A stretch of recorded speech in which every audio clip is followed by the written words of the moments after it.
దీన్ని మనం ఇంగ్లీష్‌లో స్టార్ ఫ్రూట్ అంటాం. చాలా అద్భుతంగా ఉంటుంది. పచ్చివి కోసుకొని మనం కొంచెం ఉప్పు, కారం పెట్టుకొని తింటారు. ఉప్పు కన్నా సైంధవ లవణం, మిరియాల పొడి. దీని గురించి మనం వివరాలు తెలుసుకోవడానికి ఆయుర్వేదం సుధాకర్ రెడ్డి గారు. ఏమండి సుధాకర్ రెడ్డి గారు నమస్కారం. నమస్తే అండి. మీరు అప్పారావు గారితో ఎంతకాలంగా ట్రావెల్ అవుతున్నారు? 12 సంవత్సరాలుగా ట్రావెల్ 12 సంవత్సరాలుగా ట్రావెల్ అవుతూ మళ్ళీ ఇప్పుడు నన్ను నాకు అంటగట్టారు ఆయన్ని. అంతేనా? అద్భుతమైనటువంటి వనంలోకి అంటే తీసుకొచ్చారు. మెయిన్ గా బేసిక్ గా మనం ఈ ఆర్గానిక్ ని మనం బాగా అందరూ కూడా అలవాటు చేసుకోవాలన్న ఉద్దేశంతో ఆర్గానిక్ కాదండి, ఆహారాన్ని ఔషధంగా మార్చాలి. ఔషధంగా ఔషధాలు మింగుతూ ఆరోగ్యం కోసం ఎదురు చూస్తున్నాం. ఔషధాల్లో ఆహారం లేదు, ఆహారంలో ఔషధం ఉంది అని చెప్పాలని మీ ప్రయత్నం. అంతే. అప్పారావు గారు జీవన విధానాన్ని అనుసరిస్తూ ఆయన ఎలా మనం కూడా అయితే ఆ స్టైల్లో మనం మారాలి. మనం కూడా ఎంత ఏజ్ వచ్చినా కూడా రోగాల బారిన పడకుండా ఉండాలని ప్రతి వాళ్ళు చిన్న ఆశ. అదే నేను అంటే మీరు నాకు పరిచయం అయిన తర్వాత అశ్వగంధ గాజు బాటిల్ ఇచ్చారు. ఆ గాజు బాటిల్ అశ్వగంధ వాడేసిన తర్వాత ఖాళీగా ఉంది, దాంట్లో వేరే వాడుతున్నాం. అప్పుడప్పుడు గుర్తొస్తుంటారు అశ్వగంధ. మళ్ళీ నిన్న మొన్న పంపించారు, చాలా అవును. సంతోషం. అద్భుతమైనటువంటి ఉద్యానవనంలోకి తీసుకొచ్చారు. నమస్తే. ఇక్కడ చాలా రకాల ఫ్రూట్స్ ఉన్నాయి. ఇందులో ప్రధానంగా దీని గురించి ఏమైనా చెప్తారా మీకు ఇది తెలిసి? మామూలుగా అయితే సింగపూర్ నుంచి వచ్చిందండి ఈ వెరైటీ. మలేషియా బ్రీడ్ ఇది. వాళ్ళు ఏంటంటే స్నాక్స్ బదులు చిన్న చిన్న ముక్కల కింద కత్తిరించి కొంచెం సైంధవ లవణం, కారం కలిపి అంటే మిరియాల పొడి కలిపి తీసుకుంటారు. తీసుకుంటే వాళ్ళు ఏంటంటే మౌత్ అల్సర్స్ రాకుండా ఉండి, ఇది విటమిన్ సి ఉంటుంది. దీనివల్ల కంటికి, పంటికి, చర్మానికి రిజల్ట్ ఉంటుందండి. బాగా తేజస్సుని తెస్తుంది. దాంతో పాటు దీనికి ఉన్న గుణం అంటే కొన్ని చోట్ల చారు కింద కాసుకుంటారు. మన చింతపండు బదులు ఆల్టర్నేటివ్ గా చారు కింద కాసుకుని, ఈ చారు చాలా ఎక్సలెంట్ గా ఉంటది. మా తాతయ్య గారు ఒక ఆయన ఉండేవారు, దీంతోనే చారు కాసుకుని రోజు తిని 90 సంవత్సరాలు బతికారు ఆయన.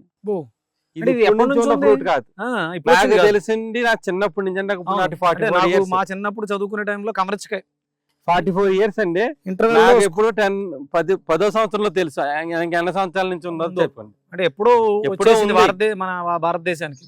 దీన్ని ఆయన చారు కింద కాసుకుని రోజు చారు రూపంలో ఇంటేక్ చేసేవారు. ఈ చారు కూడా ఎక్సలెంట్ గా ఉంటదండి. Super super.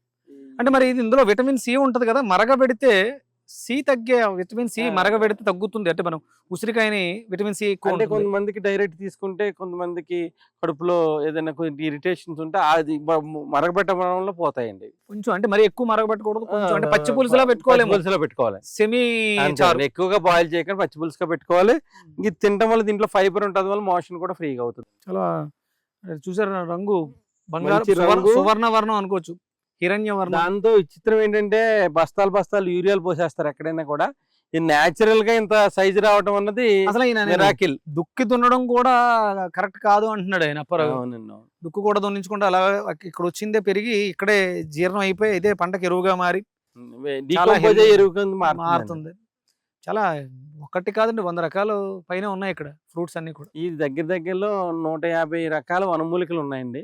అప్పుడప్పుడు మాకు ఆయుర్వేదంలో దొరకనప్పుడు ఈయన దగ్గరికే ఆయన దూరం పరిగెట్టుకు వస్తామండి. ఇది నిజంగా అప్పారావు గారు 15 ఏళ్లగా ఈ ఉద్యానవనాన్ని అభివృద్ధి చేస్తున్నారు. 11 ఎకరాల్లో ఆయన ఆరోగ్యంగా జీవిస్తూ ఈ ఆరోగ్యాన్ని అందరికీ పంచాలని తెలియజెప్పాలని ప్రయత్నం నిజంగా అభినందనీయం. ఇక్కడికి అవకాశం ఇచ్చి ఈరోజు ఈ వనానికి వచ్చే అవకాశం ఇచ్చి మాతో అద్భుతమైనటువంటి ఆహారం పెట్టారు. పంక్తి భోజనం తిన్నాం, ఆరోగ్యకరమైనటువంటి ఆర్గానిక్ కాయగూరలతో అంటే చేసినటువంటి. మనతో ఎండ కన్నా మన పిల్లలకి, భావితరాలకి ఈ ఆర్గానిక్ ఫార్మింగ్ అన్నది అందరికి ఒక చదువు ఎలాగో ఇది ఒక హ్యాబిట్ కింద మారాలని. అంటే మీరు కోట్లు సంపాదించిన, పెద్ద పెద్ద బిల్డింగ్లు కట్టిన, అవి ఏవి కూడా వాళ్ళ ఆరోగ్యానికి కానీ వాళ్ళ అభివృద్ధికి కానీ దోహదం చేయవు. ఇలాంటి అద్భుతమైనటువంటి ఆరోగ్యకరమైనటువంటి వనాలు, తోటలు, పంటలు ఇవే భావితరాలకి ఐశ్వర్యాన్ని ఇస్తాయి. పెద్ద పెద్ద బిల్డింగులు, కోట్లు, కార్లు కాదు. ఆరోగ్యం మహాభాగ్యం. ఆరోగ్యంగా ఉండాలంటే వీకెండ్స్ని ఇలాంటి ఉద్యానవనాల్లో అంటే ఇక్కడ ఆయన ఏమన్నా అవకాశం ఇస్తారా అందరూ చూడడానికి? అంటే ఒక 15 days ఒకసారి అవకాశం ఇస్తారు. 15 రోజులకు ఒకసారి ఇక్కడికి వచ్చి అదే ఆర్గానిక్ క్లాసులు కూడా అటెండ్ అవ్వచ్చు. ఓ ఎవరైనా ఇంట్రెస్ట్ ఉన్న వాళ్ళు ఎలాగా బిల్డ్ చేసుకోవాలి ఏంటి అన్నది కూడా అవేర్నెస్ ప్రోగ్రామ్ ఒక 15 రోజులకు ఒకసారి. ఈ షాప్ ఎక్కడ ఉంది అన్నారు? ఇది ఆయన కుకట్పల్లిలో ఉందండి. కుకట్పల్లిలో temple bus stand. Temple bus stop లో ఉంది. ఆయన అన్ని ఆర్గానిక్ సీజనల్ బేస్డ్ ఫ్రూట్స్ కూడా ప్రొవైడ్ చేస్తారండి ఆయన. ప్లస్ దాంతో పాటు ఆయనకి 30 సంవత్సరాల పూర్వ ఆయుర్వేద అనుభవం కూడా ఉంది. వంశిక ఆయన దగ్గర కొన్ని బాటిల్స్ అవి చూశాను. ఆ గుళికలు చేస్తున్నారు. ఇక్కడ దొరికినటువంటి వనమూలికల్ని గుళికలుగా చేస్తున్నారు. ఇదండి అద్భుతంగా ఆహారమే ఔషధంగా మార్చుకునేటువంటి ప్రక్రియ నేర్పడానికి ఆయన సిద్ధంగా ఉన్నారు. మీ సమయాన్ని సినిమాలకి, షికార్లకి కాకుండా శని, ఆదివారాలు టెంపుల్ బస్ స్టాండ్‌కి వెళ్ళి ఆయనతో మాట్లాడి అప్పారావు గారి అనుభవాలను తెలుసుకొని ఇంకో విషయం మీకు ఆ మాటకి అడ్డం పడుతున్నాను. ఎవరైతే వాళ్ళ ఆర్గానిక్ ఫార్మింగ్ చేద్దారనుకున్నారో ఒక 10 రోజుల ముందు రిజిస్టర్ అయితే వాళ్ళకి ఎటువంటి నష్టం రాకుండా మనం గైడ్ చేసే అవకాశం ఉంటుందండి. సంతోషం. ఎందుకంటే చాలా మంది ఆవులు పెట్టుకుని ఎలా పెంచుకోవాలో తెలియక నష్టపోతున్నారు. వాళ్ళకి రాంగ్ గైడెన్స్ కాకుండా ఒక మంచి గైడెన్స్ ఇచ్చే అవకాశం అయితే మా సైడ్ నుంచి మీరు కూడా మాకు ఎంకరేజ్మెంట్ ఇస్తే అవకాశం అందరికీ కల్పిద్దామండి. తప్పకుండా తప్పకుండా ప్రకృతి వైపు మనిషి జీవనాన్ని మార్చాల్సినటువంటి బాధ్యత మనందరి మీద ఉంది. అందరూ కూడా ఈ సదవకాశాన్ని వినియోగించుకొని మీ ఆరోగ్యాన్ని మెరుగుపరుచుకొని ఆనందకరమైనటువంటి జీవితాన్ని అనుభవించమని మనస్ఫూర్తిగా కోరుకుంటున్నాను. సూర్యస్